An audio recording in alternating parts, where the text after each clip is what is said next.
7-ാം അധ്യായത്തിൽ വിവാഹത്തോടുള്ള ബന്ധത്തിലാണ് പ്രധാനമായിട്ടും പൗലോസ് അപ്പോസ്തലൻ അവരുടെ സംശയങ്ങൾക്ക് മറുപടി പറയുന്നത് എന്നുള്ളത് നമുക്കറിയാം. പല ഭാഗങ്ങളും നാം ചിന്തിച്ച് കഴിഞ്ഞതാണ്.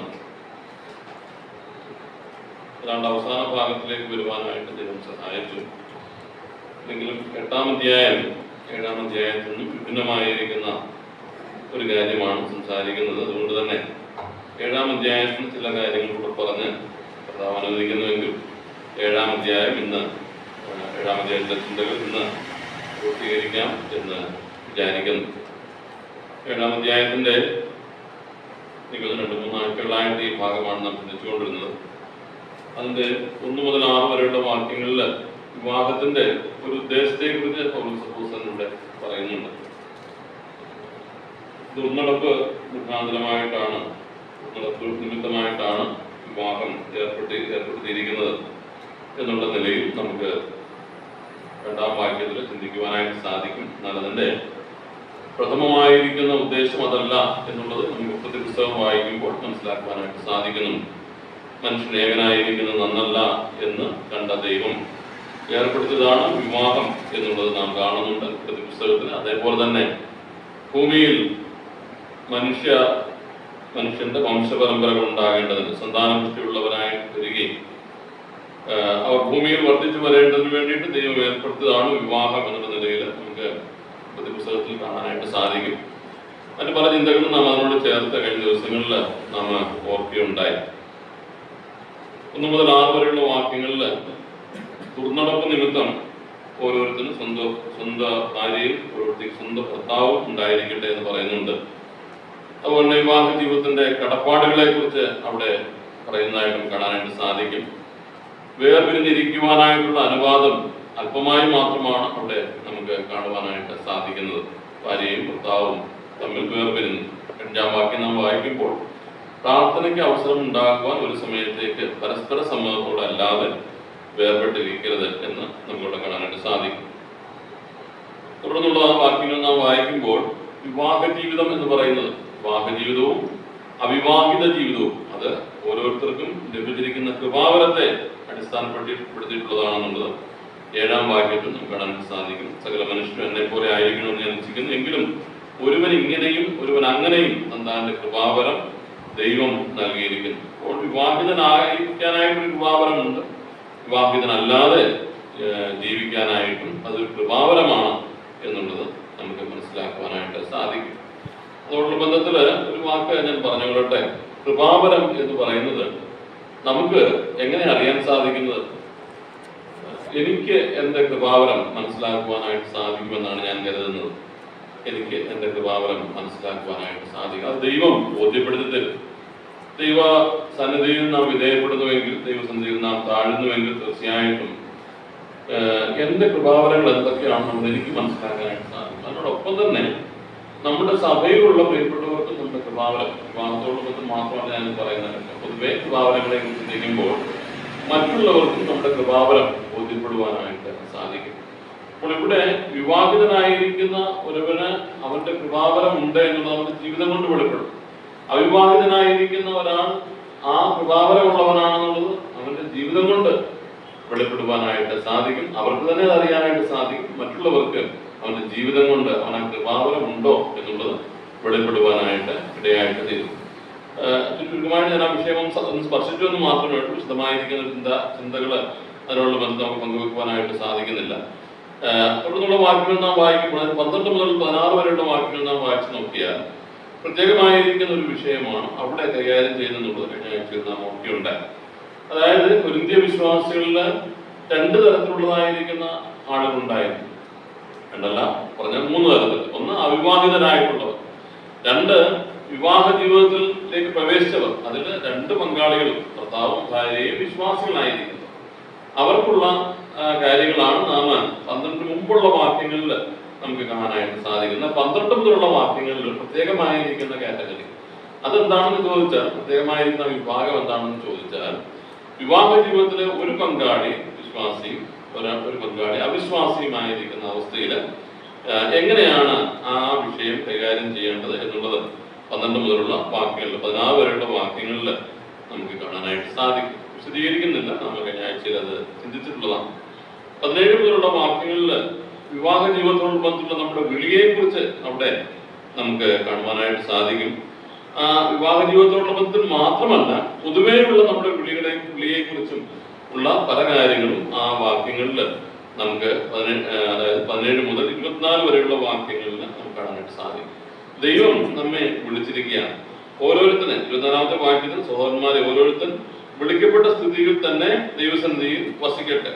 ആ ഭാഗം തുടങ്ങുമ്പോൾ 17ാം വാക്യത്തിൽ നാം വായിക്കുന്നുണ്ട്, എന്നാൽ ഓരോരുത്തരും കർത്താവ് വിഭാഗിച്ചു കൊടുത്തതുപോലെയും ഓരോരുത്തരെ ദൈവം വിളിച്ചതുപോലെയും ഓരോന്നും നടക്കട്ടെ എന്ന് പറഞ്ഞാൽ, നമുക്ക് ലഭിച്ചിട്ടുള്ള വിളികൾ വ്യത്യസ്തങ്ങളാണ്. ഒരു സഭയിൽ 10-20 വിശ്വാസികൾ ഉണ്ടെങ്കിൽ അവരുടെയൊക്കെ വിളികൾ വ്യത്യസ്തമാണ്, അവരുടെയൊക്കെ സാഹചര്യങ്ങളും അവസ്ഥകളും ഒക്കെ വ്യത്യസ്തങ്ങളാണ്. എന്നാൽ ഏതെങ്കിലും ഒരു കാര്യത്തിന് കുറവ് തോന്നുവാനായിട്ട് പാടില്ല. ഞാൻ സാമ്പത്തികമായിട്ട് താണവനാണ് എങ്കിൽ വേറൊരാൾ വലിയവനാണ്, സാമ്പത്തികമായിട്ട് ഉയർന്ന അവസ്ഥയിലുണ്ടെങ്കിൽ നാം അതിനെക്കുറിച്ച് നിരാശപ്പെട്ടിട്ട് അവനെ പോലെ ആകാനായിട്ട് ഞാൻ ശ്രമിക്കേണ്ട കാര്യമില്ല. ഇവിടെ കൊരിന്ത്യരോട് പറയുമ്പോൾ ദാസനായി വിളിക്കപ്പെട്ടവൻ ദാസനായി തന്നെ ഇരുന്നോട്ടെ. ഒരു പക്ഷെങ്കിൽ അവന് ആ അവസ്ഥയിൽ നിന്ന് സ്വതന്ത്രനാകാനുള്ള അവസരം ഉണ്ടെങ്കിൽ കൂടെ ഇതൊന്നും ഇതിനകത്ത് വിഷയങ്ങളല്ല. ദാസനായി വിളിക്കപ്പെട്ടവൻ ദാസനായിരിക്കണം, സ്വതന്ത്രനായി വിളിക്കപ്പെട്ടവൻ 21ാമത്തെ വാക്യത്തിൽ നാം വായിക്കുമ്പോൾ 20-21 വാക്യങ്ങൾ ഓരോരുത്തരും വിളിക്കപ്പെട്ട സ്ഥിതിയിൽ തന്നെ വസ്തുകൊള്ളട്ടെ. നീ ദാസനായി വിളിക്കപ്പെട്ടുവോ വ്യസനിക്കരുത്, സ്വതന്ത്രനാകുവാൻ കഴിയുമെങ്കിലും അത് തന്നെ ഇരുന്നുകൊള്ളുക. ഇതൊന്നും അല്ല ആത്മീയ കാര്യങ്ങളോടുള്ള ബന്ധത്തിൽ വിഷയമായിട്ടിരിക്കുന്നത്. സഭയിൽ നമ്മുടെ ഈ കാലഘട്ടത്തിലെ അവസ്ഥയോടുള്ള ബന്ധത്തിൽ നാം ചിന്തിക്കുമ്പോൾ പ്രധാനമായിട്ടും 2 തരത്തിലുള്ള വ്യത്യാസങ്ങളാണ് സഭയിൽ നാം കാണുന്നത്. അത് സാമ്പത്തികമായിരിക്കുന്ന വ്യത്യാസങ്ങളാണ്, അല്ലെങ്കിൽ കഴിവിന്റെ കാര്യങ്ങളുള്ള വ്യത്യാസങ്ങൾ ഉണ്ടാകാം. ഇതൊക്കെയാണെങ്കിലും നാം ആരും മറ്റൊരാളിന്റെ അവസ്ഥയെ കണ്ടിട്ട്, മറ്റൊരാളുടെ വിളി കണ്ടിട്ട് നമ്മെ തമ്മിൽ താരതമ്യപ്പെടുത്തുവാനോ അവനെ പോലെ ആകാനായിട്ടോ നാം ശ്രമിക്കേണ്ട കാര്യമില്ല. അത് ഈ വാക്യങ്ങളിൽ 17 മുതലുള്ള വാക്യങ്ങളിൽ നമുക്ക് കാണാനായിട്ട് സാധിക്കും. 18ാമത്തെ വാക്യത്തിൽ പറയുമ്പോൾ പരിച്ഛേദനക്കാരനായിട്ടാണ് ഒരുവനെ വിളിച്ചതെങ്കിൽ കൊരിന്ത്യ വിശ്വാസികളിൽ യഹൂദ വിശ്വാസികൾ ഉണ്ടായിരുന്നു, യവനന്മാരായിരിക്കുന്നവരുണ്ടായിരുന്നു, പല വിഭാഗത്തിൽപ്പെട്ട വിശ്വാസികൾ ഉണ്ടായിരുന്നു. അവിടെ പറയുമ്പോൾ ഒരുത്തൻ പരിച്ഛേദനയോടെ വിളിക്കപ്പെട്ടവോ അഗ്രഹർമ്മം വരുത്തരുത്, ഒരുത്തൻ അഗ്രഹർമ്മത്തോടെ വിളിക്കപ്പെട്ടുവോ പരിച്ഛേദന ഏൽക്കരുത്. പരിച്ഛേദന ഒന്നുമില്ല, അഗ്രഹർമ്മം ഒന്നുമില്ല, ദൈവകൽപ്പന പ്രമാണിക്കുന്ന അത്ര കാര്യം. ആ വിഷയങ്ങളാണ് അതിന്റെ 24ാം വാക്യം വരെ നമുക്ക് കാണാനായിട്ട് സാധിക്കുന്നത്. 24ാമത്തെ വാക്യത്തിൽ ആ ഭാഗം അവസാനിക്കുമ്പോൾ സഹോദരന്മാരെ ഓരോരുത്തൻ വിളിക്കപ്പെട്ട സ്ഥിതിയിൽ തന്നെ ദൈവസന്നിധിയിൽ വസിക്കട്ടെ. 25 മുതലുള്ള വാക്യങ്ങളിൽ 25 മുതൽ 38 വരെയുള്ള വാക്യങ്ങൾ നാം വായിച്ചു നോക്കിയാൽ കന്യകമാരോടുള്ള ബന്ധത്തിലാണ് ആ ഭാഗം പറഞ്ഞിരിക്കുന്നത്. എന്നാൽ കന്യകമാരെന്ന് പറയുമ്പോൾ ഒരു കാര്യം നാം ഓർക്കണം, അത് അവിവാഹിതരായിരിക്കുന്ന യുവതികളെ മാത്രം ഉദ്ദേശിച്ച് പറഞ്ഞിരിക്കുന്ന ഭാഗമല്ല. കന്യകമാർ നമ്മൾ ഉദ്ദേശിക്കുമ്പോൾ അവിവാഹിതരായിരിക്കുന്ന എല്ലാവരെയും നമ്മൾ ഉദ്ദേശിച്ചിട്ടുണ്ട്. കന്യക എന്നുള്ള വാക്കാണ് അവിടെ ഉപയോഗിച്ചിരിക്കുന്നത് എന്ന് പറഞ്ഞാൽ വ്യക്തമാണെന്ന് വിചാരിക്കുന്നു. വിവാഹിതരല്ലാത്തവരെ കുറിച്ച് ഞാൻ പറഞ്ഞല്ലോ, 3 വിഭാഗക്കാരുടെ ബന്ധത്തിലാണ് പൗലോസ് ഈ അധ്യായത്തില് ഉപദേശങ്ങൾ നൽകുന്നത്. ഒന്ന്, വിശ്വാസികളായിരിക്കുന്ന വിവാഹിതർ, 2 പങ്കാളികളും വിശ്വാസികളായിരിക്കുന്നു. 12 മുതലുള്ള വാക്യങ്ങൾ വായിക്കുമ്പോൾ അവിടെ ഒരുവൻ ഭർത്താവ് വിശ്വാസി, ഭാര്യ അവിശ്വാസി, അല്ലെങ്കിൽ തിരിച്ച്. ഇവിടെ ഇത് രണ്ടുമല്ല, വിവാഹിതരല്ലാത്തവരെയോടുള്ള ബന്ധത്തിലാണ് 25 മുതലുള്ള വാക്യങ്ങളിൽ നമുക്ക് കാണാനായിട്ട് സാധിക്കുന്നത്. ആ ഭാഗം നാം ചില കാര്യങ്ങളൊക്കെ കഴിഞ്ഞ ആഴ്ച ചിന്തിച്ചതാണ്. എന്നാൽ ബാക്കിയുള്ള അല്പം ചില ഭാഗങ്ങൾ മാത്രം ചിന്തിച്ചാൽ 7ാം അധ്യായം ചിന്തിച്ചാലും അല്പസമയം ബാക്കിയുള്ളത് കൊണ്ട് 8ാം അധ്യായത്തിലേക്ക് പോകാനായിട്ട് ഇന്ന് ആഗ്രഹിക്കുന്നില്ല. കാരണം അതിന്റെ വിഷയം വേറൊന്നാണ്. അതുകൊണ്ട് തന്നെ ചില കാര്യങ്ങൾ കൂടെ നമുക്ക് ഈ ഭാഗത്ത് നിന്ന് പെട്ടെന്ന് ചിന്തിച്ച് മുൻപോട്ട് പോകാം എന്ന് കരുതുന്നു. 25ാമത്തെ വാക്യം നാം ഇങ്ങനെയാണ് വായിക്കുന്നത്: കന്യകമാരെ കുറിച്ച് എനിക്ക് കർത്താവിന്റെ കൽപ്പനയില്ല, എങ്കിലും വിശ്വസ്തനാകുവാൻ തക്കവണ്ണം കർത്താവിന്റെ കരുണ ലഭിച്ചവനായി ഞാൻ അഭിപ്രായം പറയുന്നു. ഈ വാക്യം കഴിഞ്ഞ ആഴ്ചയിൽ നാം ചിന്തിച്ചതാണ്. പൗലോസ് പല കാര്യങ്ങൾ ഇതിനകത്ത് പറയുമ്പോൾ ആ ഭാഗങ്ങളൊക്കെ വീണ്ടും ആവർത്തിക്കണമെന്ന് എനിക്ക് തോന്നുന്നില്ല. നമുക്കറിയാവുന്ന കാര്യങ്ങളാണ്, പലപ്പോഴും പറഞ്ഞ കാര്യങ്ങളാണ്. ചില കാര്യങ്ങളൊക്കെ പൗലോസിന്റെ അഭിപ്രായമായിട്ട് പറയുന്നു എന്ന് നമുക്ക് തോന്നാം. എന്നാൽ ആ വാക്യങ്ങളിലേക്ക് നാം ഇറങ്ങി ചെല്ലുമ്പോൾ നമുക്ക് മനസ്സിലാക്കും, ദൈവാത്മ പ്രേരണയാൽ ദൈവശ്വാസീയമായിരിക്കുന്ന വാക്യങ്ങൾ തന്നെയാണ്, അല്ലെങ്കിൽ വചനങ്ങൾ തന്നെയാണ് പൗലോസ് എഴുതിയിരിക്കുന്നത്. 25-ാമത്തെ വാക്യത്തിൽ കന്യകമാരെ കുറിച്ച് എനിക്ക് കർത്താവിന്റെ കൽപ്പനയില്ല എന്ന് പറഞ്ഞാൽ കർത്താവ് കൽപ്പിച്ച പല കാര്യങ്ങളുണ്ട്, വിവാഹത്തോടുള്ള ബന്ധത്തിൽ കർത്താവ് പറഞ്ഞതായിരിക്കുന്ന പല കാര്യങ്ങളുണ്ട്. 10-ാം വാക്യത്തിൽ നാം വായിക്കുമ്പോൾ വിവാഹം കഴിഞ്ഞവരോടോ ഞാനല്ല കർത്താവ് തന്നെ കൽപ്പിക്കുന്നത് എന്ന് പറയുന്നുണ്ട്. എന്ന് പറയുന്നത് പോലെ കർത്താവ് പറഞ്ഞതായിരിക്കുന്ന പല കാര്യങ്ങൾ വിവാഹത്തോടുള്ള ബന്ധത്തിൽ വിവാഹത്തിന്റെ അടിസ്ഥാനമായിട്ട് നമുക്ക് കാണാനായിട്ട് സാധിക്കും. എന്നാൽ കർത്താവ് പറയാത്ത ഒരു കാര്യം പൗലോസൂടെ പറയുകയാണ്. അതുകൊണ്ടാണ് അവിടെ വായിക്കുന്നത് കന്യകമാരെ കുറിച്ച് എനിക്ക് കർത്താവിന്റെ കൽപ്പനയില്ല, എങ്കിലും വിശ്വസ്തനാകുവാൻ തക്കവണ്ണം കർത്താവിന്റെ കരുണ ലഭിച്ചവനായി ഞാൻ അഭിപ്രായം പറയും എന്ന് പറഞ്ഞാൽ ദൈവവചനത്തോടുള്ള ബന്ധത്തിലുള്ളതായിരിക്കുന്ന വിശ്വസ്തത അത് ദൈവവിശ്വാസ്യമായിരിക്കണം. പൗലോസിന് എന്തെങ്കിലും എഴുതി വെക്കുവാനായിട്ടുള്ള അവകാശമോ അല്ലെങ്കിൽ അതിനുള്ള അധികാരമോ ദൈവം കൊടുത്തിട്ടില്ല.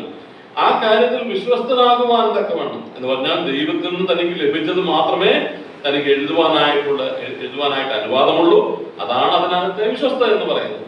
ആ ശുശ്രൂഷയിൽ ദൈവം നൽകിയതായിരിക്കുന്ന വിശ്വസ്തത അനുസരിച്ചാണ് പൗലോസ് എഴുതുന്നത് എന്ന് പറഞ്ഞാൽ, വേറൊരർത്ഥത്തിൽ പറഞ്ഞാൽ ഈ പറയുന്ന കാര്യങ്ങളും ദൈവവിശ്വാസ്യമാണ്. ദൈവം തന്നോട് പറഞ്ഞത് താൻ വിശ്വസ്തയോടുകൂടെ എഴുതി എന്ന് നമുക്ക് മനസ്സിലാക്കുവാനായിട്ട് സാധിക്കും. എങ്കിലും വിശ്വസ്തനാകുവാൻ തക്കവണ്ണം കർത്താവിന് കരുണ ലഭിച്ചവനായി ഞാൻ അഭിപ്രായം പറയുന്നു. 26-ാം വാക്യം നാം വായിക്കുമ്പോൾ വീണ്ടും നമ്മുടെ മനസ്സിലേക്ക് വരുന്ന ഒരു ചിന്തയാണ് പൗലോസ് വിവാഹത്തെ നിരുത്സാഹപ്പെടുത്തുന്നു എന്നുള്ളത്. ഈ അധ്യായത്തില് പല വാക്യങ്ങളിലും നമുക്ക് അതുപോലുള്ള ചിന്ത ഉണ്ടാകാനായിട്ടുള്ള സാധ്യതയുണ്ട്. എന്നാൽ പൗലോസ് നമുക്കറിയാമല്ലോ മറ്റുള്ള ലേഖനങ്ങൾ, അതായത് കൊലോസ് ലേഖനത്തിലും അതുപോലെ തന്നെ എഫേസ്യ ലേഖനത്തിലും ഒക്കെ എബ്രായ ലേഖനത്തിലും ഒക്കെ വിവാഹത്തെ പ്രോത്സാഹിപ്പിക്കുന്ന രംഗം നമുക്ക് കാണാനായിട്ട് സാധിക്കും. വിവാഹം എല്ലാവർക്കും മാന്യമാണ് എന്ന് പറയുന്നത് നമുക്ക് കാണാനായിട്ട് സാധിക്കും. എഫേസ്യ ലേഖനം 5-ാം അധ്യായത്തിലേക്ക് വരുമ്പോൾ ക്രിസ്തുവും സഭയുമായിട്ടുള്ള ബന്ധത്തില് വിവാഹത്തെ കുറിച്ച് വളരെ വിശദമായിരിക്കുന്ന ദൈവിക ഉപദേശം നമുക്ക് അവിടെ കാണാനായിട്ട് സാധിക്കും. ഇതിൽ നിന്നൊക്കെ പൗലോസ് വിവാഹത്തിനെതിരല്ല, അത് നമ്മുടെ മനസ്സിൽ നാം ഉറച്ചിരിക്കണം. എന്നാൽ പൗലോസ് ഇക്കാര്യങ്ങൾ പറയുമ്പോൾ എന്തുകൊണ്ട് അങ്ങനെ പറയുന്നു എന്നുള്ളതും ഇവിടെ നമുക്ക് കാണാനായിട്ട് സാധിക്കും. 26-ാമത്തെ വാക്യത്തിൽ ഇപ്പോഴത്തെ കഷ്ടത നിമിത്തം ഞാൻ പറഞ്ഞതുപോലെ മനുഷ്യൻ അങ്ങനെ തന്നെ ഇരിക്കുന്നത് അവന് നന്ന് എന്ന് എനിക്ക് തോന്നുന്നു. ഒരു പക്ഷെങ്കില് ഭൗമികമായിരിക്കുന്ന ചില കഷ്ടതകൾ ആ സമയത്ത് വിശ്വാസർക്ക് ഉണ്ടായിരുന്നിരിക്കണം. അല്ലെങ്കിൽ തന്നെ വിവാഹ ജീവിതത്തില് അല്പമായിരിക്കുന്ന കഷ്ടതകൾ അല്ലാതെ തന്നെ ഉണ്ട്. നമുക്കറിയാമല്ലോ, വിവാഹ ജീവിതത്തിൽ പ്രവേശിച്ചിട്ടുള്ളവർക്കൊക്കെ അതറിയാനായിട്ട് സാധിക്കും. അവിവാഹിതനായിട്ട് സ്വതന്ത്രനായിട്ട് അല്ലെങ്കിൽ വിവാഹബന്ധത്തിൽ ഏർപ്പെടാതെ ജീവിച്ചിരിക്കുന്ന ഒരാളിനോട് ബന്ധത്തിൽ താരതമ്യപ്പെടുത്തിയാൽ വിവാഹ ജീവിതത്തിൽ അല്പം ചില കഷ്ടപ്പാടുകൾ കൂടെ സഹിക്കേണ്ടതായിട്ട് വരും. അത് ഉദ്ദേശിച്ചായിരിക്കണം പൗലോസ് പറയുന്നത്. ഇപ്പോഴത്തെ കഷ്ട നിമിത്തം ഞാൻ പറഞ്ഞതുപോലെ മനുഷ്യൻ തന്നെ തന്നെ ഇരിക്കുന്നത് അവന് നന്ന് എന്ന് എനിക്ക് തോന്നുന്നു. വേറൊരു വാക്യത്തില് അതിന്റെ വിവാഹത്തോട് ബന്ധം പല കാര്യങ്ങളിലൂടെ പറഞ്ഞിട്ടുണ്ട്. ഒന്ന്, നാം നേരത്തെ വായിച്ച ഭാഗത്തുണ്ട് വിവാഹബന്ധം എന്ന് പറയുന്നത് അത് ദുർനടപ്പ് നിമിത്തമാണ് ദൈവം ഏൽപ്പിച്ചു കൊടുത്തിരിക്കുന്നത് എന്ന് 2-ാം വാക്യത്തിൽ നാം കാണുന്നുണ്ട്. പിന്നീട് നാം കാണുമ്പോൾ ഇതിനൊരു കൃപാവരം ആവശ്യമാണ് എന്ന് 7-ാം വാക്യത്തിൽ നമുക്ക് കാണാനായിട്ട് സാധിക്കും. കൃപാവരം എന്ന് പറയുമ്പോൾ വിവാഹിതനായിരിക്കാനും അവിവാഹിതനായിരിക്കാനായിട്ട്. ഇവിടെ മൂന്നാമതായിട്ട് നാം കാണുന്ന ഒരു കാര്യമാണ് കഷ്ടത നിമിത്തം അവിവാഹിതനായിട്ട് അല്ലെങ്കിൽ അവിവാഹിതയായിട്ട് ഇരിക്കുന്നത് നന്ന് എന്ന് എനിക്ക് തോന്നുന്നു എന്നാണ് 26-ാമത്തെ വാക്യത്തിൽ നമുക്ക് കാണാനായിട്ട് സാധിക്കുന്നത്. വീണ്ടും അതുപോലെ 32-ാമത്തെ വാക്യത്തിലേക്ക് വരുമ്പോൾ അവിടെയും പൗലോസ് പറയുന്നുണ്ട്, നിങ്ങൾ ചിന്താകുലമില്ലാത്തവരായിരിക്കണം എന്ന് ഞാൻ ഇച്ഛിക്കുന്നു. വിവാഹം ചെയ്യാത്തവൻ കർത്താവിനെ എങ്ങനെ പ്രസാദിപ്പിക്കും എന്ന് വെച്ച് കർത്താവിനുള്ളത് ചിന്തിക്കുന്നു എന്ന് പറഞ്ഞാൽ വിവാഹം ചെയ്യാതെ ഇരിക്കുന്നതാണ് നല്ലത് എന്നുള്ള ചിന്ത അവിടെ നമുക്ക് വരുവാനായിട്ട് സാധിക്കും. 37-ാമത്തെ വാക്യത്തിൽ നാം വരുമ്പോഴും അവിടെയും നാം അങ്ങനെ ഒരു വാക്യങ്ങളാണ്. എങ്കിലും നിർബന്ധമില്ലാതെ തന്റെ ഇഷ്ടം നടത്തുവാൻ അധികാരമുള്ളവനും ഹൃദയത്തിൽ സ്ഥിരതയുള്ളവനുമായ ഒരുവൻ തന്റെ കന്യകയെ സൂക്ഷിച്ചു കൊള്ളുവാൻ സ്വന്തം ഹൃദയത്തിൽ നിർണയിച്ചു എങ്കിൽ അവൻ ചെയ്യുന്നത് നന്ന് എന്ന് പറഞ്ഞാൽ ഒരുവൻ തന്റെ മകളെ വിവാഹം കഴിപ്പിച്ചു കൊടുക്കാതെ ഇരിക്കുന്നതിന് നന്ന്. പക്ഷെ ഇതിന്റെ എല്ലാം കാര്യങ്ങൾ പറഞ്ഞു വരുമ്പോൾ പൗലോസ് ഒരു കാര്യം പറയുന്നുണ്ട്. 35-ാമത്തെ വാക്യം അതിന്റെ കൺക്ലൂഷൻ.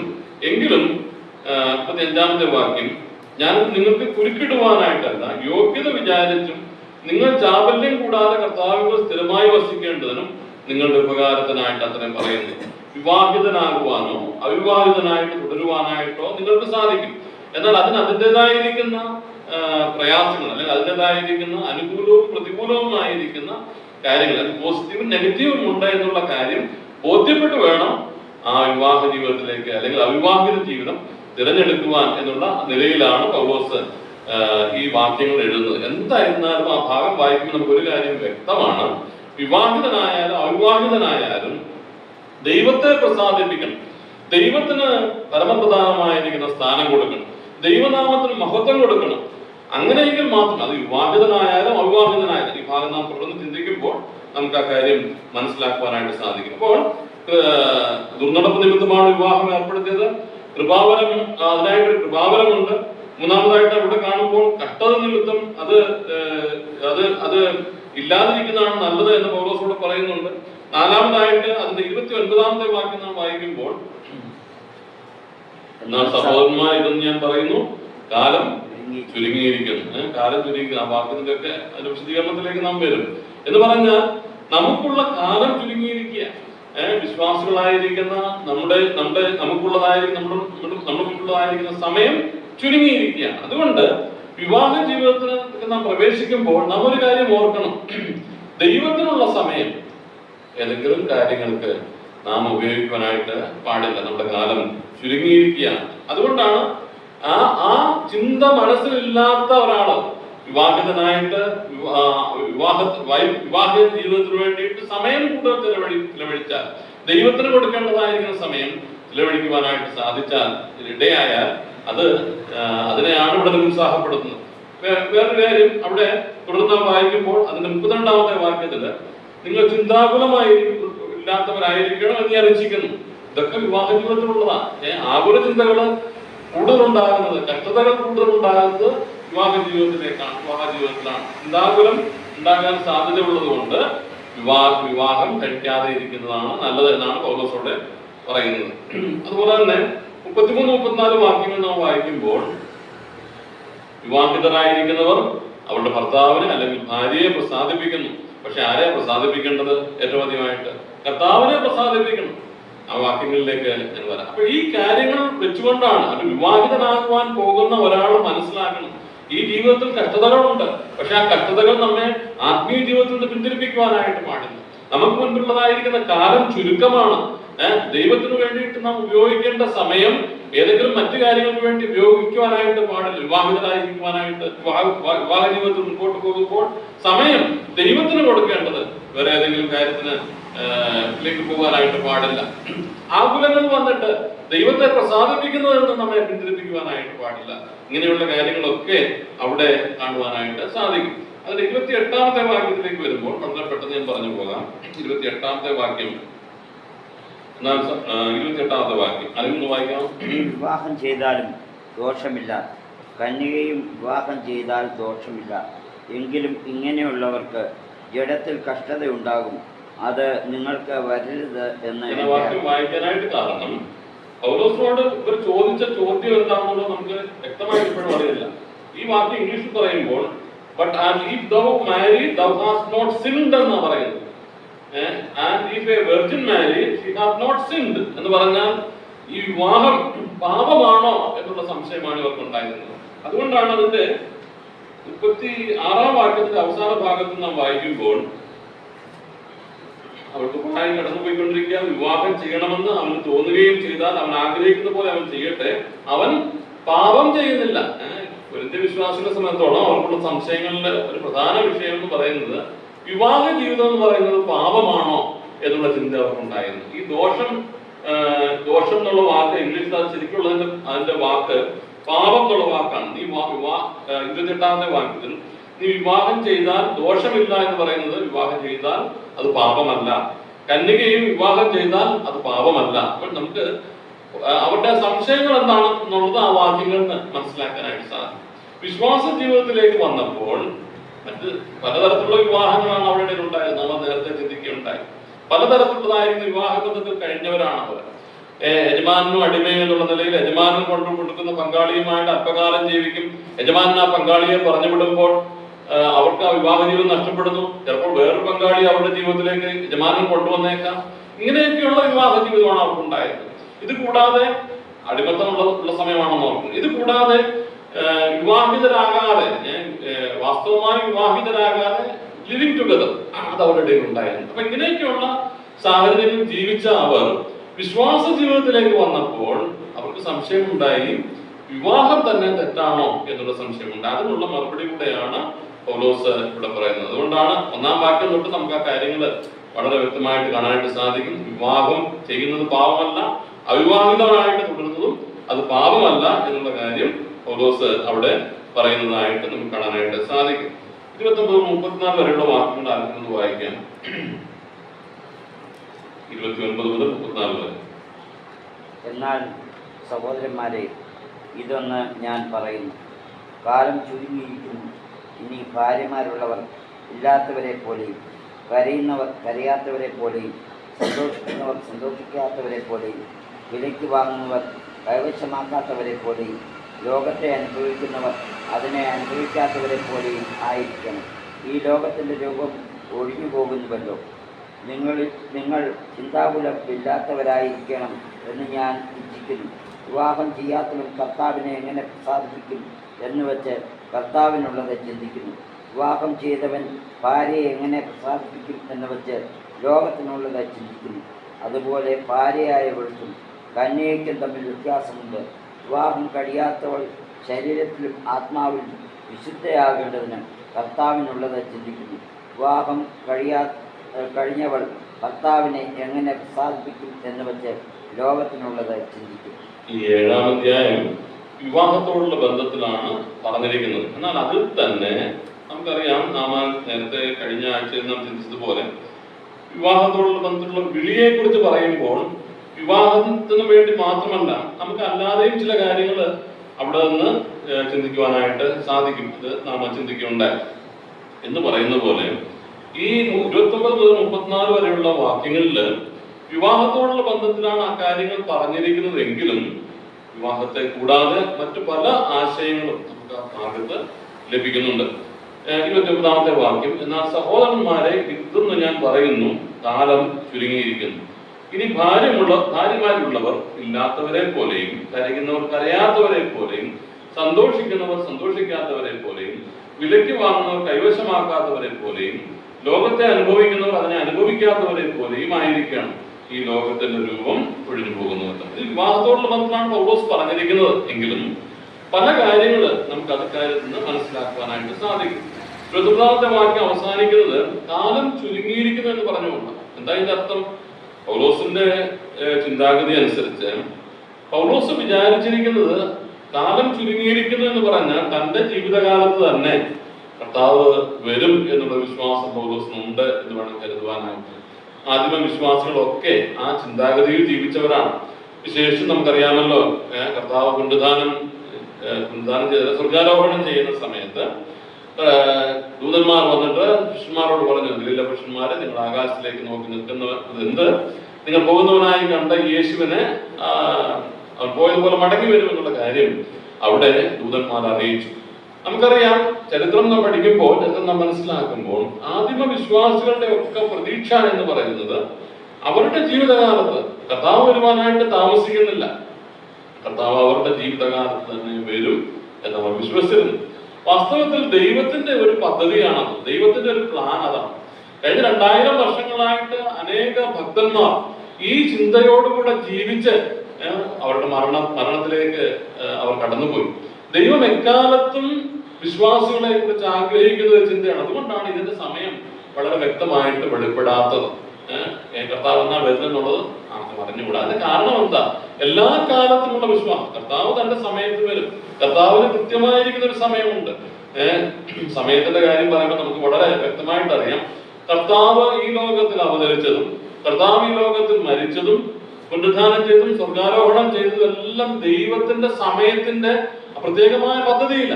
അതിന് ഒരു ദിവസം പോലും മാറ്റം വന്നിട്ടില്ല. കർത്താവ് ഈ ഭൂമിയിൽ എന്ന് ജനിക്കണമെന്നുള്ളത് സ്വർഗം തീരുമാനിച്ചതാണ്. ആ ദിവസമാണ് അത് സംഭവിച്ചത്.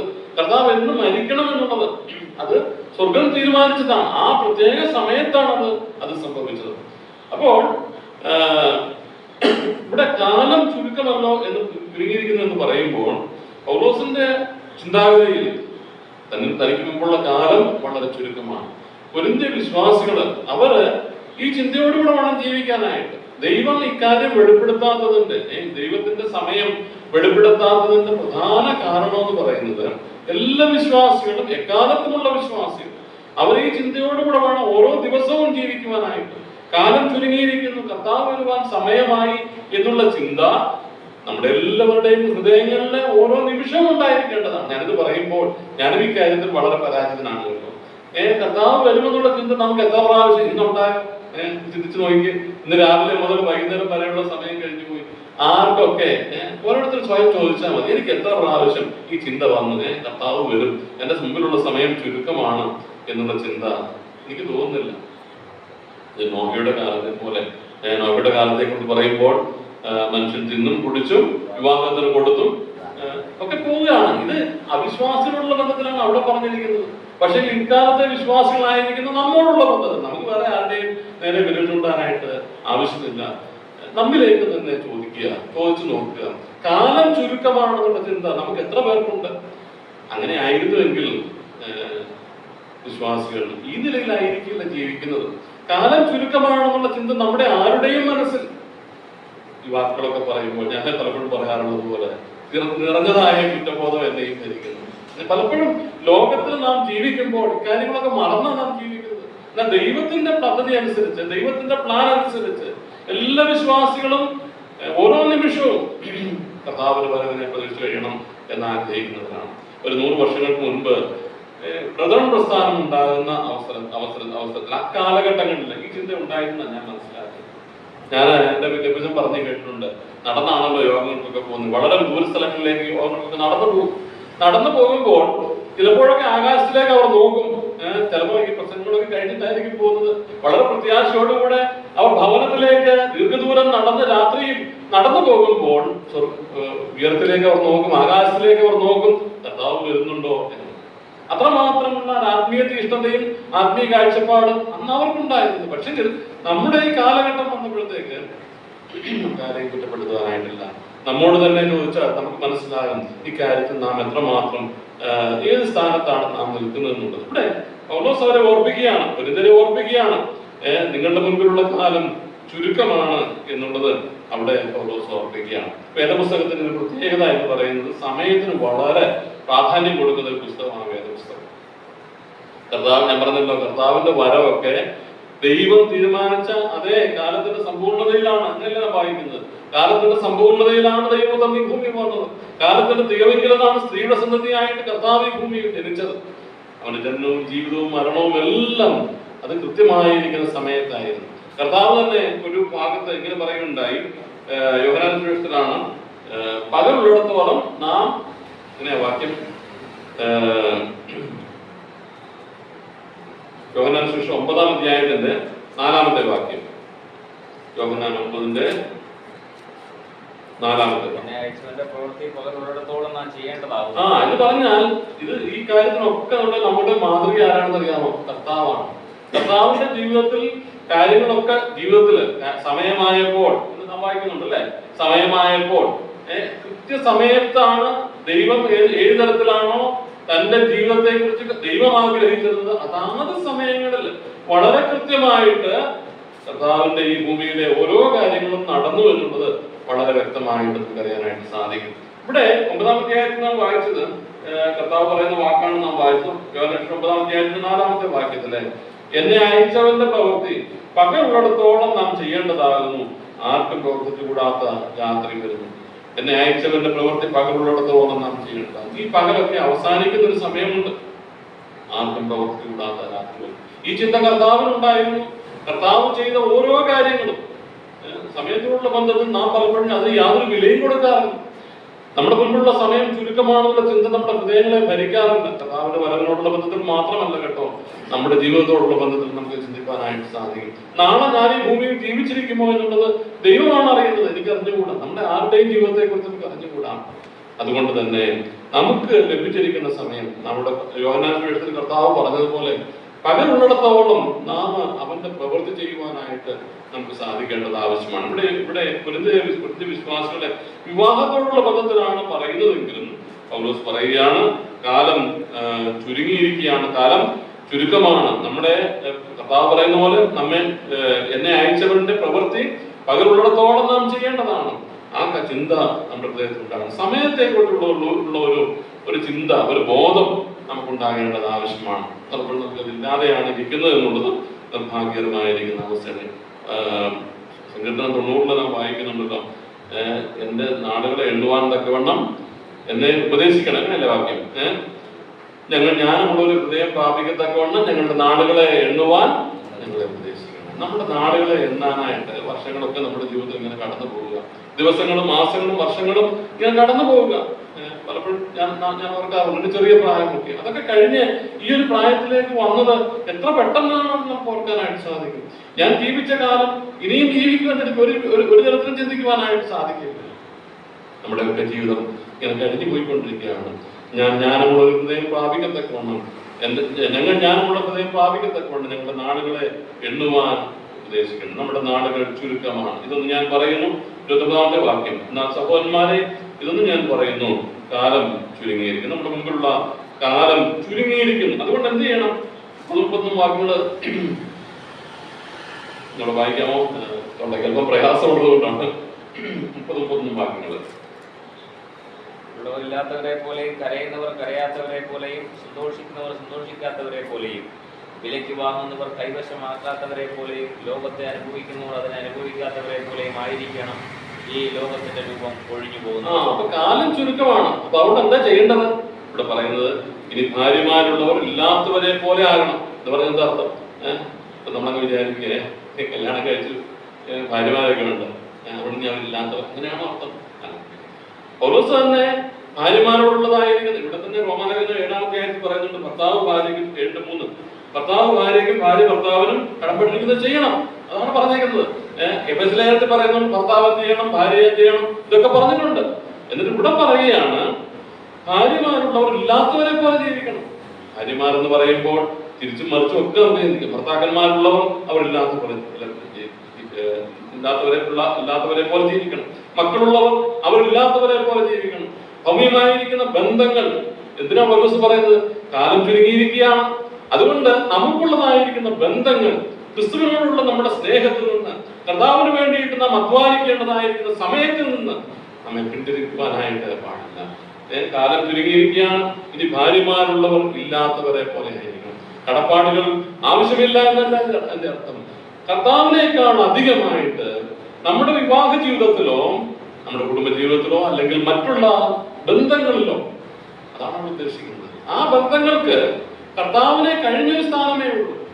ആ കാര്യം നമ്മുടെ ഹൃദയത്തിൽ പലപ്പോഴും വരാത്തൊരു കാര്യമാണ്.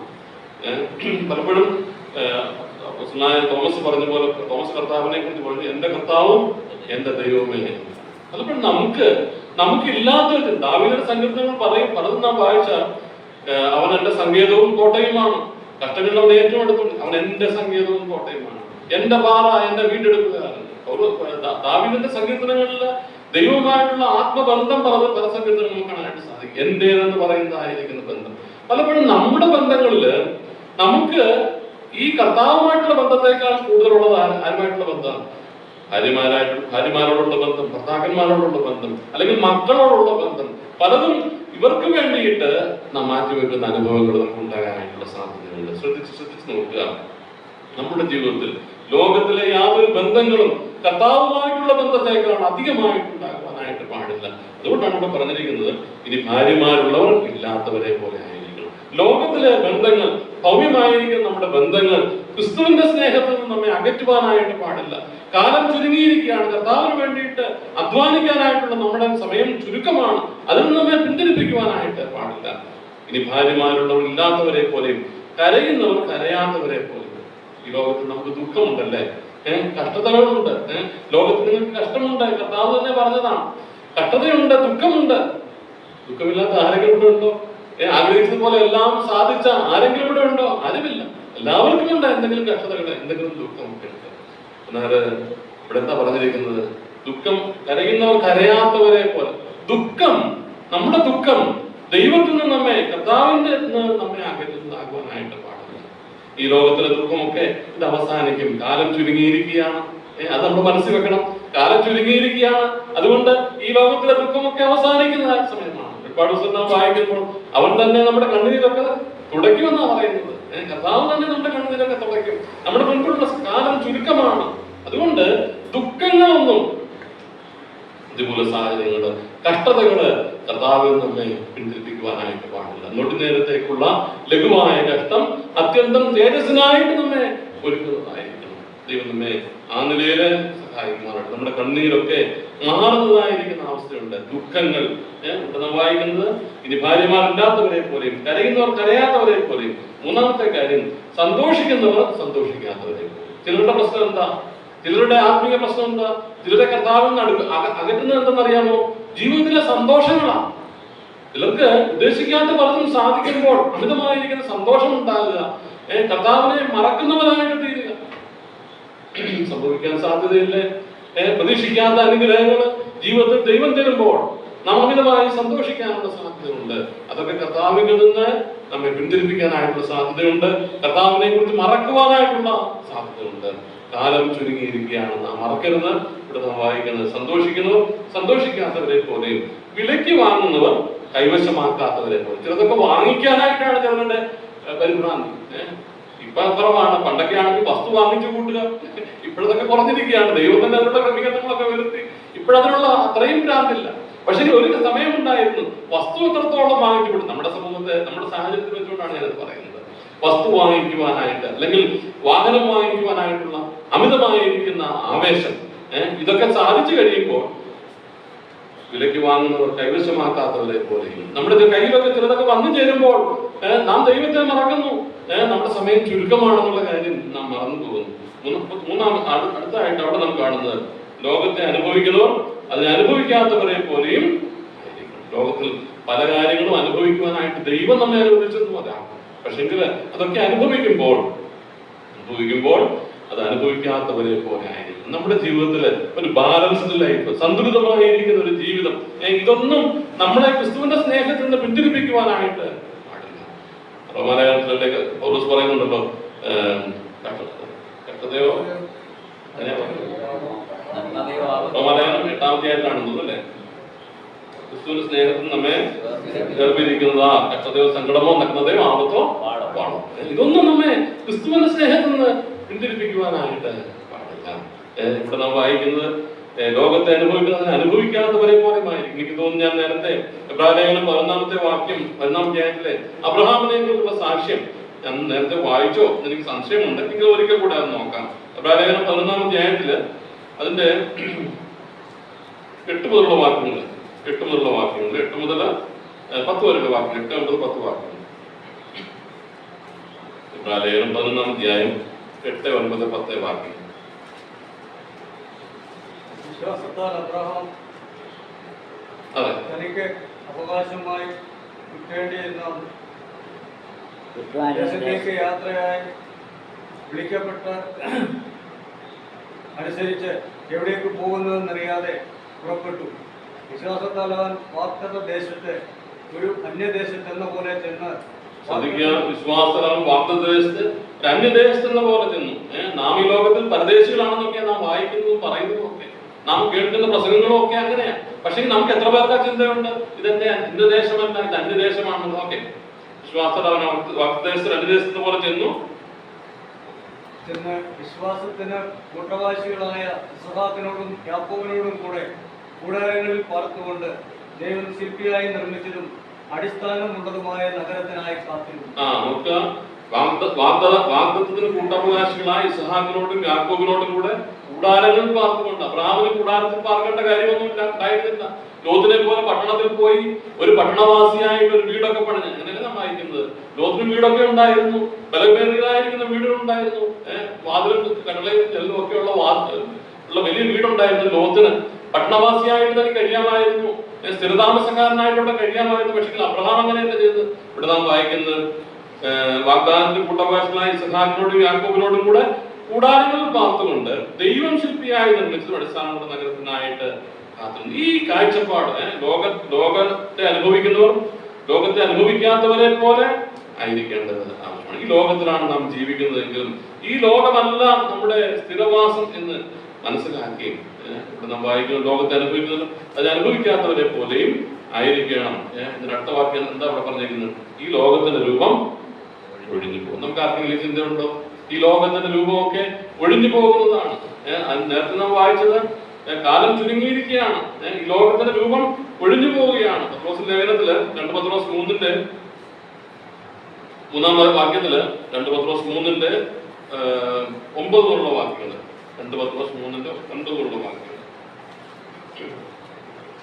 ചില താമസം വിചാരിക്കുന്ന പോലെ കർത്താവ് തന്റെ വാക്യം നിവർത്തിപ്പാൻ താമസിക്കുന്നില്ല. ആരും നശിച്ചുപോകാൻ എല്ലാവരും മാനസാന്തരപ്പെടുവാൻ അവൻ നിങ്ങളോട് നിർദ്ദേശമ കാണിക്കുന്നതേ ഉള്ളൂ. കർത്താവിന്റെ ദിവസമോ കളനെ പോലെ വരും. അന്ന് ആകാശം കൊടുമുഴക്കത്തോടെ ഒഴിഞ്ഞു പോകും, മൂലപദാർത്ഥങ്ങൾ കത്തിയഴിയുകയും ഭൂമിയും അതിലുള്ള പടികളും വെന്തുപോകുകയും ചെയ്യും. ഇങ്ങനെ ഇവയൊക്കെയും അഴിവാനുള്ളതായിരിക്കിയാൽ ആകാശത്തിൽ കഴിയുവാനും മൂലപദാർത്ഥങ്ങൾ വെന്തുരുക്കുവാനുള്ള ദൈവ ദിവസത്തിന്റെ വരവ് കാത്തും ബന്ധപ്പെടുത്തിയും കൊണ്ട് നിങ്ങൾ എത്ര വിശുദ്ധ ജീവിതവും ഭക്തിയും ഉള്ളവരായിരിക്കണം. ഇതൊക്കെ ഒഴിഞ്ഞു പോകുന്നതാണ്. പല വാക്യങ്ങളുണ്ട്, നമ്മൾ ആ വാക്യങ്ങളിലേക്കൊന്നും എല്ലാം പോകാനായിട്ട് നമുക്ക് സാധ്യമല്ല. അപ്പോൾ ഈ ഭാഗത്ത് നാം കാണുന്ന പ്രധാന കാര്യം കാലം ചുരുങ്ങിയിരിക്കുകയാണ്. അതുകൊണ്ട് നമുക്കുള്ളതായിരിക്കുന്ന കാര്യങ്ങൾ, നമുക്കുള്ളതായിരിക്കുന്ന ഭൗമികമായിരിക്കുന്ന ബന്ധങ്ങളോ, ഉണ്ടാകുന്നതായിരിക്കുന്ന പ്രതികൂലമായ സാഹചര്യങ്ങളോ, നമുക്കുണ്ടാകുന്നതായിരിക്കുന്ന സന്തോഷത്തിന്റെ അവസ്ഥകളോ, അല്ലെങ്കിൽ നാം വാങ്ങിച്ചു കൂട്ടുന്ന ചില കാര്യങ്ങളോ, അല്ലെങ്കിൽ ലോകത്തെ അനുഭവിക്കുവാനായിട്ട് ദൈവം തന്ന അവസരങ്ങളോ, ഇതൊന്നും ക്രിസ്തുവിന്റെ സ്നേഹത്തിൽ നമ്മെ വേർപിരിക്കുവാനായിട്ട് പാടില്ല. സമയം ചുരുക്കമാണെന്നുള്ളത് മനസ്സിലാക്കിക്കൊണ്ട്, ഇതെല്ലാം ഒഴിഞ്ഞു പോകുന്നതാണെന്ന് മനസ്സിലാക്കിക്കൊണ്ട് കർത്താവിന് വേണ്ടിയിട്ട് ജീവിതത്തെ സമർപ്പിച്ച് കർത്താവിന് വേണ്ടിയിട്ട് എന്തെങ്കിലുമൊക്കെ ചെയ്യുവാൻ നമുക്ക് സാധിക്കേണ്ടത് ആവശ്യമാണ്. 32 വാക്യങ്ങളിലൂടെ വായിക്കാം. 32 മുതൽ 34 വരെയുള്ള വാക്യങ്ങൾ. 32 മുതൽ 34 വരെ. 7:32 മുതൽ 34. ചിന്താകുലമില്ലാത്തവരായിരിക്കണം എന്ന് ഞാൻ ഇച്ഛിക്കുന്നു. വിവാഹം ചെയ്യാത്തവൻ കർത്താവിനെ എങ്ങനെ പ്രസാദിപ്പിക്കുമെന്ന് വെച്ച് കർത്താവിനുള്ളത് ചിന്തിക്കും. വിവാഹം ചെയ്തവൻ ഭാര്യയെ എങ്ങനെ പ്രസാദിപ്പിക്കുമെന്ന് വെച്ച് ലോകത്തിനുള്ളത് ചിന്തിക്കും. അതുപോലെ ഭാര്യയായവൾക്കും കന്യകയ്ക്കും തമ്മിൽ വ്യത്യാസമുണ്ട്. വിവാഹം കഴിയാത്തവൾ ശരീരത്തിലും ആത്മാവിലും വിശുദ്ധയാകേണ്ടതിന് കർത്താവിനുള്ളത് ചിന്തിക്കുന്നു. വിവാഹം കഴിഞ്ഞവൾ കർത്താവിനെ എങ്ങനെ പ്രസാദിപ്പിക്കുമെന്ന് വെച്ച് ലോകത്തിനുള്ളത് ചിന്തിക്കുന്നു. ഇവിടെ നാം വായിക്കുന്ന പോലെ കാലം ചുരുങ്ങിയിരിക്കുകയാണ് ഒരു കാര്യം. രണ്ടാമതായിട്ട് ഇവിടെ നാം കാണുന്നതായിരിക്കുന്ന വേറൊരു കാര്യം, അതിന്റെ 34 നമുക്ക് വായിച്ച ഭാഗത്ത്, അതായത് 32 മുതലുള്ള വാക്യങ്ങളിൽ നാം ചെയ്യേണ്ടത് കാലം ചുരുങ്ങിയിരിക്കുക, നാം കർത്താവിന് വേണ്ടി അധ്വാനിക്കണം. നാം അതാണ് ഇതുവരെ കേട്ടത്. രണ്ടാമതായിട്ട് ഇവിടെ ഉള്ള വേറൊരു കാര്യം, കാലം ചുരുങ്ങിയിരിക്കുക, കർത്താവിനെ പ്രസാദിപ്പിക്കുവാനായിട്ട് നാം ശ്രമിക്കണം. വിവാഹ ജീവിതത്തിലേക്ക് നാം പ്രവേശിച്ചവരാണ് നാം മിക്കവരും. വിവാഹ ജീവിതത്തിൽ നാം മുൻപോട്ട് പോകുമ്പോൾ തന്നെ നാം ആരെയാണ് പ്രസാദിപ്പിക്കേണ്ടത്? ഇവിടെ നാം വായിക്കുന്ന പോലെ ഇവിടെ പൗലോസ് പറയുന്നതായിരിക്കുന്ന പ്രധാന ചിന്ത എന്ന് പറയുന്നത്, വിവാഹ ജീവിതം കൊണ്ട് കർത്താവിനെ പ്രസാദിപ്പിക്കുന്നതിനും അധികമായിട്ട് ഭാര്യ കർത്താവിനെ പ്രസാദിപ്പിക്കുവാനായിട്ട് നമുക്ക് ഇടവരുന്നത്. കർത്താവിനെ പ്രസാദിപ്പിക്കുക, അത് നമ്മുടെ ജീവിതത്തിന്റെ പ്രധാന ലക്ഷ്യമായിട്ട് മാറും. നമ്മുടെ ജീവിതത്തിന്റെ ആത്യന്തികമായിരിക്കുന്ന ലക്ഷ്യം എന്ന് പറയുന്നത് നമ്മുടെ കർത്താവിനെ ഏതൊക്കെ നിലയിൽ പ്രസാദിപ്പിക്കുവാനായിട്ട് സാധിക്കും, ഏതൊക്കെ നിലയിൽ അവനെ സന്തോഷിപ്പിക്കാനായിട്ട് സാധിക്കും. ഈ ചിന്ത നമ്മുടെ ഹൃദയങ്ങളെ ധരിക്കേണ്ടത് ആവശ്യമല്ലേ? വാസ്തവത്തിൽ കർത്താവ് നമുക്ക് വേണ്ടി ചെയ്ത ഉപകാരത്തെ കുറിച്ചുള്ളതായിരിക്കുന്ന ചിന്ത, അതിനോടുള്ളതായിരിക്കുന്ന ആ അഗാധമായിരിക്കുന്ന നന്ദി നമുക്കുണ്ടെങ്കിൽ തീർച്ചയായിട്ടും നമ്മുടെ ചിന്ത എപ്പോഴും എന്തായിരിക്കും? എങ്ങനെ കർത്താവിനെ പ്രസാദിപ്പിക്കാനായിട്ട് സാധിക്കും. നമുക്ക് വേണ്ടിയിട്ട് മനുഷ്യമായ നിലയിൽ, അല്ലെങ്കിൽ ഏതെങ്കിലും ഒരു മനുഷ്യൻ എന്തെങ്കിലും ഒരു ഉപകാരം ചെയ്താൽ അതൊരു വലിയ ഉപകാരമാണെങ്കിൽ പ്രത്യേകിച്ചും നമ്മുടെ ചിന്ത എപ്പോഴും എങ്ങനെയായിരിക്കും? ഈ മനുഷ്യനെ എങ്ങനെ ഒന്ന് സന്തോഷിപ്പിക്കാനായിട്ട് സാധിക്കും? അതല്ലേ നമ്മുടെ ചിന്ത. പ്രതീക്ഷിക്കാത്തതായിരിക്കുന്ന എന്തെങ്കിലും ഒരു ഉപകാരം ഒരു മനുഷ്യനിൽ നിന്ന് നമുക്ക് ലഭിച്ചാൽ പിന്നീടുള്ള നമ്മുടെ ചിന്ത പ്രതീക്ഷിക്കാത്ത രീതിയിലുള്ളതായ ഒരു ഉപകാരം ഒരു മനുഷ്യനിൽ നിന്ന് നമുക്ക് ലഭിച്ചാൽ എപ്പോഴുള്ള നമ്മുടെ ചിന്ത എന്തായിരിക്കും? ഈ മനുഷ്യനെ എങ്ങനെ സന്തോഷിപ്പിക്കാനായിട്ട് സാധിക്കും? എന്നാൽ ഈ കർത്താവ് നമുക്ക് ചെയ്ത ഉപകാരത്തെ കുറിച്ചുള്ളതായിരിക്കുന്ന അതിന്റെ തീവ്രത, അതിന്റെ ആഴം നമുക്ക് ഉൾക്കൊള്ളുവാനായിട്ട് സാധിച്ചാൽ നമ്മുടെ ചിന്ത എപ്പോഴും എന്തായിരിക്കും? ഈ കർത്താവിനെ എങ്ങനെ പ്രസാദിപ്പിക്കുവാനായിട്ട് സാധിക്കും എന്നുള്ളതാണ് നമ്മുടെ ചിന്ത. ഇവിടെ നാം വായിക്കുമ്പോൾ 12-ാമത്തെ വാക്യത്തിൽ, നിങ്ങൾ ചിന്താകുലമില്ലാത്തവരായിരിക്കണമെന്ന് ഞാൻ ഇച്ഛിക്കുന്നു. വിവാഹം ചെയ്യാത്തവർ കർത്താവിനെ എങ്ങനെ പ്രസാദിപ്പിക്കും എന്ന് വെച്ച് കർത്താവിനുള്ള ചിന്തിക്കും. എങ്ങനെ കർത്താവിനെ പ്രസാദിപ്പിക്കാം? അതിനുണ്ടാകേണ്ട ഒന്നാമത്തെ കാര്യം കർത്താവിനുള്ളത് ചിന്തിക്കണം. നമ്മുടെ ഹൃദയത്തിലുള്ള ചിന്തകളാണ് അത് പ്രവൃത്തികളിലേക്ക് വരികയും കർത്താവിനെ പ്രസാദിപ്പിക്കുവാനായിട്ട് ഇടയാകേണ്ടത്. പലപ്പോഴും നമ്മുടെ ചിന്തകൾ ദൈവത്തിൽ നിന്ന് അകന്നു പോകുന്നത് കൊണ്ട്, നമ്മുടെ ചിന്തകൾ പലപ്പോഴും പിശാചിനോട് ബന്ധപ്പെട്ടതായതുകൊണ്ട് പാപത്തിൻ്റെതായിരിക്കുന്ന ചിന്തകൾ നമ്മുടെ ഹൃദയത്തിൽ വരുമ്പോൾ എന്താ സംഭവിക്കുന്നത്? ദൈവത്തെ പ്രസാദിപ്പിക്കാനായിട്ട് സാധിക്കുന്നത്. ഇവിടെ പൗലോസ് പറയുകയാണ്, കർത്താവിനെ എങ്ങനെ പ്രസാദിപ്പിക്കുന്നു വെച്ചാൽ കർത്താവിനുള്ളത് ചിന്തിക്കണം. നമ്മുടെ ചിന്തകൾ കർത്താവിനുള്ളത് ചിന്തിക്കാനായിട്ട് നമുക്ക് സാധിച്ചാൽ നമ്മുടെ ജീവിതം കർത്താവിനെ പ്രസാദിപ്പിക്കുന്നതായിരിക്കും. നമ്മുടെ പ്രവൃത്തികൾ കർത്താവിനെ പ്രസാദിപ്പിക്കുന്നതായിരിക്കും. പ്രവൃത്തിയുടെ ഉത്ഭവം എന്ന് പറയുന്നത് ചിന്തയാണ്. ഹൃദയത്തിലുണ്ടാകുന്ന ചിന്തകളാണ് പ്രവൃത്തിയിലേക്ക് നമ്മെ നയിക്കുന്നത്. നമ്മുടെ ജീവിതത്തിൽ കർത്താവിനുള്ളത് ചിന്തിക്കുവാൻ നാം ചിന്തിച്ചു നോക്കുക. നമ്മുടെ ഹൃദയത്തിലെ ചിന്തകളൊക്കെ എങ്ങനെയാണ്? കർത്താവിനുള്ളത് ചിന്തിക്കുവാൻ, കർത്താവിനെ കുറിച്ച് ചിന്തിക്കുവാൻ, ആത്മീയ കാര്യങ്ങൾ ചിന്തിക്കുവാൻ നമ്മുടെ ഹൃദയത്തിൽ നാം സമയമെടുക്കാറുണ്ടോ? പലപ്പോഴും ലോകത്തിൻ്റെതായിരിക്കും ചിന്തകള്, പാപത്തിൻ്റെതായിരിക്കും ചിന്തകളാണ് നമ്മുടെ ഹൃദയത്തെ ഭരിക്കുന്നത് എങ്കിൽ നമുക്കൊരിക്കലും കർത്താവിനെ പ്രസാദിപ്പിക്കാനായിട്ട് സാധിക്കില്ല. നമ്മുടെ ചിന്തകൾ എപ്പോഴും, കുഞ്ഞുങ്ങളോടുള്ള ബന്ധം പ്രത്യേകമായിട്ട് ഞാൻ പറയുകയാണ്, നമ്മുടെ ചിന്തകൾ കർത്താവിന് ഇഷ്ടമില്ലാത്ത ചിന്തകൾ നമ്മുടെ ഹൃദയത്തിൽ വരുമ്പോൾ അവിടെ വെച്ച് നമുക്ക് സ്റ്റോപ്പ് ചെയ്യാനായിട്ട് സാധിക്കുന്നില്ല എങ്കിൽ ആ ചിന്തകൾ പ്രവൃത്തികളായിട്ട് രൂപാന്തരപ്പെടും. അത് ദൈവത്തെ പ്രസാദിപ്പിക്കുന്നതായിരിക്കില്ല. എന്നാൽ കർത്താവിനുള്ള ചിന്തകൾ നമ്മുടെ ഹൃദയത്തിലേക്ക് എപ്പോഴും കൊണ്ടുവരുവാനായിട്ട് നാം ശ്രമിച്ചാൽ, കർത്താവിന് ഇഷ്ടമില്ലാത്ത ചിന്തകൾ ഹൃദയത്തിലേക്ക് വരുമ്പോൾ അത് തടയിടാനായിട്ട് നമുക്ക് സാധിച്ചാൽ ദൈവത്തെ പ്രസാദിപ്പിക്കുന്നവരായിരിക്കാനായിട്ട് നമുക്ക് സാധിക്കും. കൊലോസ് ലേഖനത്തിലെ ഒരു വാക്യം നമുക്ക് വളരെ പരിചയമുള്ള വാക്യമാണ്. കൊലോസ് ലേഖനം 3-ാം അധ്യായത്തിന്റെ 1, 2, 3 വാക്യങ്ങൾ പലപ്പോഴും നാം അനേക പ്രാവശ്യം കേട്ടിട്ടുള്ളതാണ്. കൊലോസ് ലേഖനം 3-ൽ 1, 2, 3 വാക്യങ്ങൾ. ആകയാൽ നിങ്ങൾ ക്രിസ്തുവിനോട് കൂടെ ഉയർത്തെഴുന്നേറ്റിരിക്കുന്നുവെങ്കിൽ ക്രിസ്തു ദൈവത്തിന്റെ വലത്തുഭാഗത്ത് ഇരിക്കുന്നതുമായ ഉയരത്തിലുള്ളത് അന്വേഷിക്കും. ഭൂമിയിലുള്ളതല്ല, ഉയരത്തിലുള്ളത് തന്നെ ചിന്തിക്കും. നിങ്ങൾ മരിച്ച നിങ്ങളുടെ ജീവൻ ക്രിസ്തുവിനോട് കൂടെ ദൈവത്തിൽ മറിഞ്ഞിരിക്കും. ഈ വാക്കുകൾ വിശദീകരിക്കേണ്ട ആവശ്യമില്ല. നിങ്ങൾ ഭൂമിയിലുള്ളതല്ല, ഉയരത്തിലുള്ളത്. നമ്മുടെ ചിന്തകള്, നമ്മുടെ ചിന്താമണ്ഡലത്തെ ഭരിക്കുന്നത് പിശാചാണോ ദൈവമാണോ? നമ്മുടെ ചിന്താമണ്ഡലത്തെ ഭരിക്കുന്നത് ദൈവത്തിന്റെ ആത്മാവാണോ അതോ ദൈവത്തിന്റെ ആത്മാവല്ലാത്ത അശുദ്ധാത്മാവാണോ നമ്മുടെ ഹൃദയത്തിലെ ചിന്തകളെ ഭരിക്കുന്നത്? പിശാചിന്റെ ആത്മാവാണോ നമ്മുടെ ഹൃദയത്തിലെ ചിന്തകളെ ഭരിക്കുന്നത്? നമ്മുടെ ഹൃദയത്തിലെ ചിന്തകൾ ആത്മാവിനാൽ നിയന്ത്രിക്കപ്പെട്ടതാണെങ്കിൽ ആത്മാവിന് ഇഷ്ടമുള്ള പ്രവർത്തികൾ, ദൈവത്തിന് ഇഷ്ടമുള്ള പ്രവർത്തികൾ, അല്ലെങ്കിൽ നമ്മൾ വായിച്ചതുപോലെ കർത്താവ് പ്രസാദമുള്ള പ്രവർത്തികൾ നമ്മുടെ ജീവിതത്തിൽ ഉണ്ടാകാനായിട്ട് സാധിക്കും. അപ്പോൾ നാം കർത്താവിനെ പ്രസാദിപ്പിക്കണമെങ്കിൽ കർത്താവിനുള്ളത് ചിന്തിക്കണം. കർത്താവിനുള്ളത് ചിന്തിക്കണം. നമ്മുടെ ചിന്തകൾ കർത്താവിങ്കൽ ഏകാഗ്രമായിരിക്കണം. മറ്റുള്ള ചിന്തകളൊക്കെ നമ്മുടെ മനസ്സിലേക്ക് വരുമ്പോൾ ദൈവത്തിന് ഇഷ്ടമില്ലാത്ത ചിന്തയാണെങ്കിൽ അവിടെ വെച്ച് സ്റ്റോപ്പ് ചെയ്യാനായിട്ട് നമുക്ക് സാധിക്കണം. പലപ്പോഴും ഞാൻ ചെറുപ്പകാലത്തൊക്കെ ഞാൻ ഓർക്കാറുണ്ട്, ചില ചിന്തകളൊക്കെ വരുമ്പോൾ ഞാൻ ഇങ്ങനെ വിചാരിക്കാറുണ്ട്, ഞാൻ കുഞ്ഞുങ്ങൾക്ക് വേണ്ടി പറയുന്നതാണ്, കർത്താവേ, പിശാചിനോട് പറയും, പിശാചേ ഞാൻ കർത്താവിനുള്ളവനാണ്, ഞാൻ എപ്പോഴും ഉള്ള കാര്യമല്ല ഞാൻ പറയുന്നത് കേട്ടോ എന്ന് പറഞ്ഞാൽ എന്റെ ജീവിതം അങ്ങ് പൂർണ്ണമായിട്ടും വിശദമായിട്ടുള്ള നിലയിലല്ല ഞാൻ ഇത് പറയുന്നത്. ചില ചിന്തകളൊക്കെ ഹൃദയത്തിലേക്ക് വരുമ്പോൾ ഞാൻ പിശാചിനോട് പറയും, പിശാചേ ഞാൻ കർത്താവിനുള്ളവനാണ്, ഞാൻ നിന്റെ ശത്രുവാണ്. നമുക്ക് ആരോട് ശത്രുവാരാ? വേറെ ഒരു ശത്രുവും വിശ്വാസിയായിരിക്കും നമുക്കില്ല. നമ്മുടെ അയൽവക്കക്കാരനോ നമ്മുടെ കൂടെ പഠിക്കുന്നവനോ ജോലി ചെയ്യുന്നവനോ വേറൊന്നും ഒരിക്കലും നമ്മുടെ ശത്രുവല്ല. പക്ഷെ നമുക്ക് ഒരേ ഒരു ശത്രുവുണ്ട്, പിശാചാണ്. ആ പൈശാചികമായ ചിന്തകൾ ഹൃദയത്തിലേക്ക് വരുമ്പോൾ പിശാചിനോട് പോരാട്ടത്തിന് വേണ്ടിയിട്ട് തന്നെ നാം ഒരുങ്ങണം. അങ്ങനെയെങ്കിൽ മാത്രമേ ആ ചിന്തകൾ സ്റ്റോപ്പ് ചെയ്യുവാനായിട്ട് സാധിക്കുകയുള്ളൂ. ആ ചിന്തകൾ കൊണ്ടുവരുന്ന പ്രവൃത്തിയിലേക്ക് പോകാതിരിക്കാനായിട്ട് നമുക്ക് സാധിക്കുകയുള്ളൂ. ദൈവം നമ്മെ സഹായിക്കട്ടെ. ഇവിടെ കർത്താവിനെ പ്രസാദിപ്പിക്കണമെങ്കിൽ നമ്മുടെ ചിന്തകൾ കർത്താവിനുള്ളതായിരിക്കും. രണ്ടാമത്തെ കാര്യം, ആ 14-ാമത്തെ വാക്യത്തിൽ വേറൊരു വാക്യം കൂടെ കാണാനായിട്ട് സാധിക്കും. വേറൊരു വാക്യമില്ല. 14-ാമത്തെ വാക്യം പെട്ടെന്ന് വായിക്കാം. അതുപോലെ ഭാര്യയായവർക്കും കന്യകയായവർക്കും തമ്മിൽ വ്യത്യാസമുണ്ട്. വിവാഹം കഴിയാത്തവർ ശരീരത്തിലും ആത്മാവിലും വിശുദ്ധിയാകേണ്ട കർത്താവിനുള്ളത് ചിന്തിക്കണം. കർത്താവിനുള്ളത് ചിന്തിക്കണം. എന്തിനു വേണ്ടിയിട്ടാ? ശരീരത്തിലും ആത്മാവിലും വിശുദ്ധരായിട്ട്. കർത്താവിനുള്ളത് ചിന്തിക്കുമ്പോൾ നമ്മുടെ ശരീരത്തിലും ആത്മാവിലും നമ്മുടെ വിശുദ്ധി പാലിക്കാനായിട്ട് നമുക്ക് സാധിക്കും. ഇതേപോലെയുള്ള വേറൊരു വാക്യമുണ്ട് കേട്ടോ. ഇവിടെ ആത്മാവും ശരീരവും എന്ന് പറയുന്ന പോലെ 2 കൊരിന്ത്യർ 7-ാം അധ്യായത്തിന്റെ 1-ാം വാക്യം വളരെ പെട്ടെന്ന് വായിച്ചു പോകണം.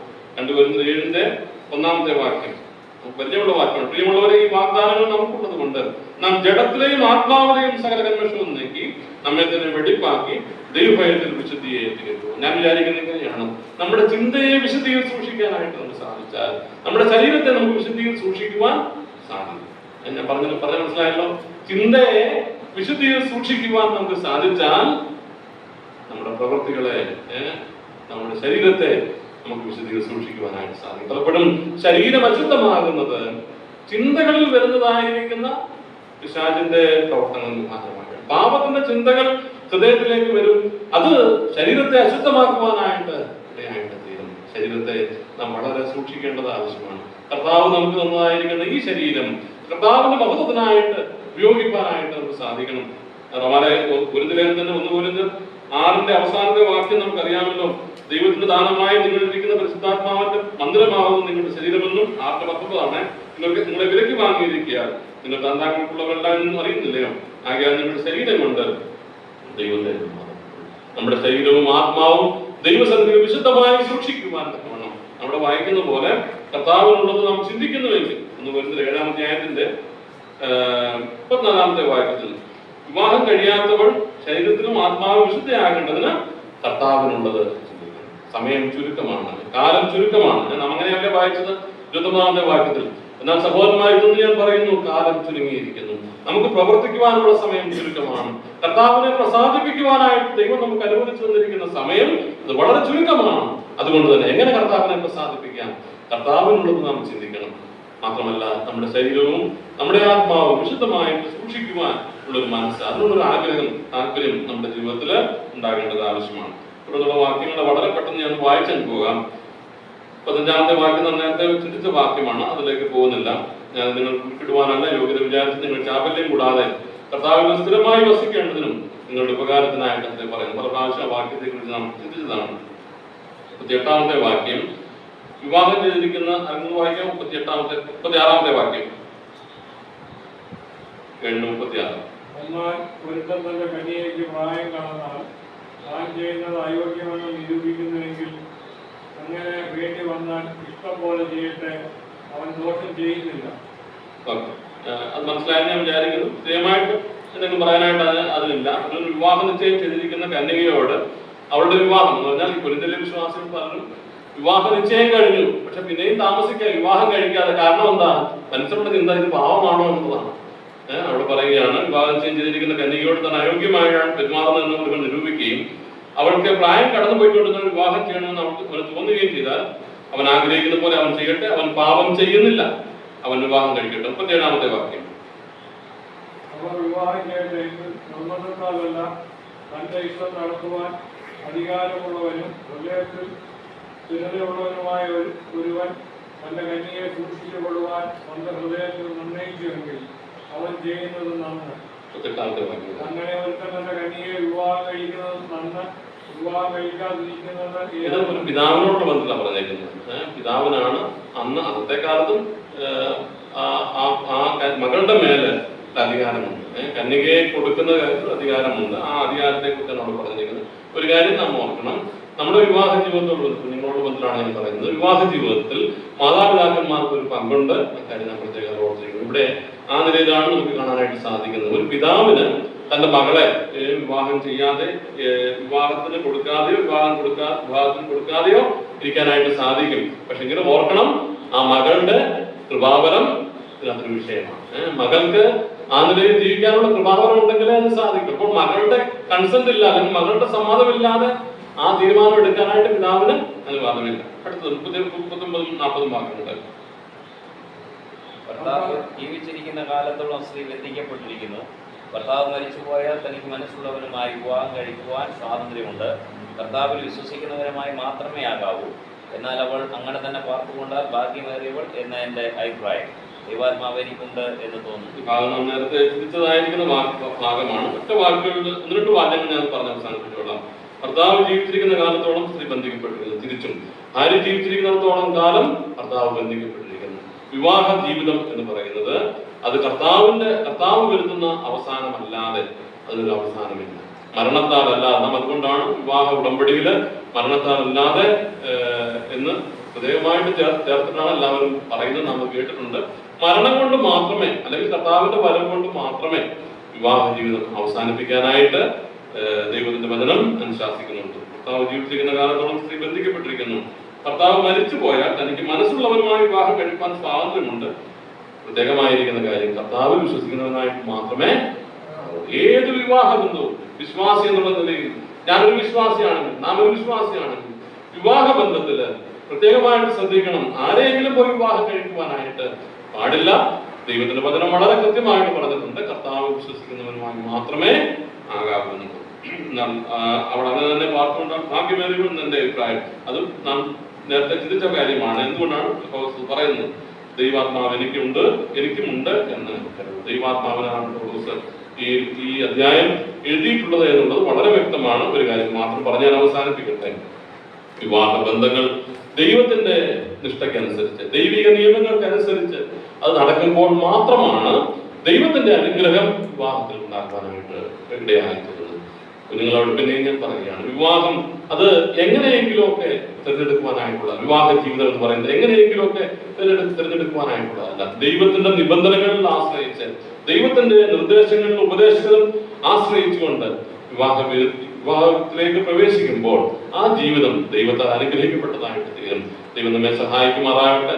വിവാഹിതരായവരും വിവാഹിതരാകുവാനുള്ളവർക്കുമുള്ള വ്യക്തമായിരിക്കുന്ന ഉപദേശങ്ങൾ ദൈവത്തിന്റെ വചനത്തിലുണ്ട്. തീർച്ചയായിട്ടും ദൈവവചനത്തെ മുറുകെ പിടിക്കുവാൻ ദൈവം നമ്മെ സഹായിക്കുമാറാകട്ടെ. ദൈവം നാമം വാഴ്ത്തപ്പെടും.